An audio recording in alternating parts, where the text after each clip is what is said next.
जय माता दी। स्वागत है आप सबका ब्रह्मांची में। हिंदू धर्म में सभी देवी देवताओं के अलग अलग शस्त्र और अस्त्र हैं। वो क्यों हैं, उनके पीछे की क्या कथाएं हैं, ये आपको बताऊंगी मैं इस श्रृंखला में। तो सबसे पहले सुनाने जा रही हूँ आपको कहानी सुदर्शन चक्र की।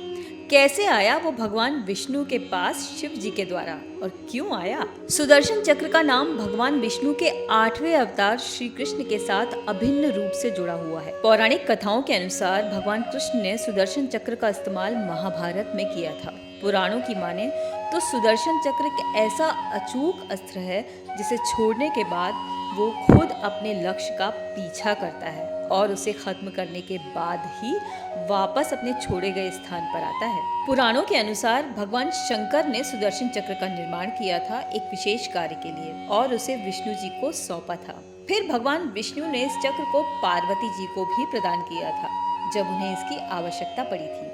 शिव पुराण में इससे जुड़ी एक कथा का वर्णन मिलता है। प्राचीन समय में एक बार पृथ्वी पर दैत्यों का अत्याचार बहुत अधिक बढ़ गया और दानव पृथ्वी से स्वर्ग लोक तक पहुंच गए। तब सभी देवता घबराकर भगवान विष्णु के पास गए और अपनी व्यथा सुनाई। उन्होंने कहा कि दानवों को परास्त करने के लिए हमें एक दिव्य अस्त्र की जरूरत है। तब भगवान विष्णु ने कैलाश पर जाकर भगवान शंकर की आराधना करने का निर्णय लिया। भगवान विष्णु भगवान शंकर की आराधना के लिए कैलाश चले गए और विष्णु जी ने हजारों नामों से भोलेनाथ की स्तुति करी और प्रत्येक नाम के साथ एक कमल का फूल भोलेनाथ को अर्पित करने लगे। तब भोलेनाथ ने भगवान विष्णु की परीक्षा लेने के लिए उन 1000 कमल के पुष्पों में से एक पुष्प को छुपा दिया। नारायण को भगवान शिव की इस लीला के बारे में कुछ भी समझ में नहीं आया। वो इस बात से बिल्कुल अनभिज्ञ थे, परंतु परेशान हो गए कि कमल का फूल आखिर चला कहाँ गया। जब बहुत ढूंढने के बावजूद भी भगवान विष्णु को वो कमल का फूल नहीं मिला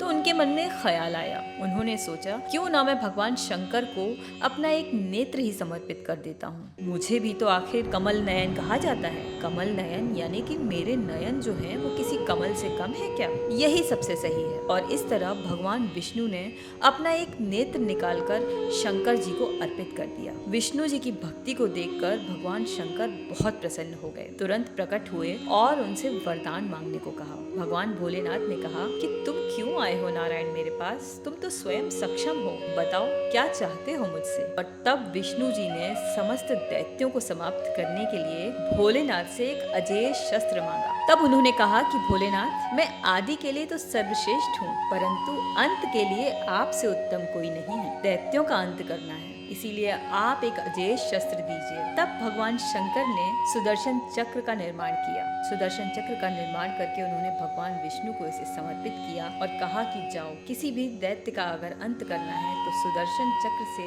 उत्तम कुछ भी नहीं होगा। इस तरह सुदर्शन चक्र ने एक नहीं कई दैत्यों का विनाश किया था। सुदर्शन चक्र के बारे में ये भी कहा जाता है कि सुदर्शन चक्र ब्रह्मा विष्णु महेश तीनों की शक्ति से बना एक शस्त्र था, इसीलिए इसके सामने कोई भी नहीं टिक पाता था। एक दूसरी कथा के अनुसार सुदर्शन चक्र को देवताओं के रचनाकार विश्वकर्मा ने बनाया था। विश्वकर्मा की बेटी संजना का विवाह भगवान सूर्य से हुआ था, लेकिन सूर्य के तेज के कारण वह उनके करीब नहीं जा पाती थी। उन्होंने इस बारे में अपने पिता को बताया। इसके बाद विश्वकर्मा ने सूर्य का तेज कम कर दिया। इसके बाद जो धूल बची उसे विश्वकर्मा ने जमा किया और उन्होंने इससे 3 चीजें बनाई। पहला पुष्पक विमान, दूसरा भगवान शिव का त्रिशूल और तीसरा सुदर्शन चक्र। तो ये थी कथाएं सुदर्शन चक्र के निर्मित होने की। बताइएगा कैसी लगी। अगर अच्छी लगी तो इसे अपने अपनों के साथ अवश्य शेयर कीजिए। जय माता दी। राधे राधे।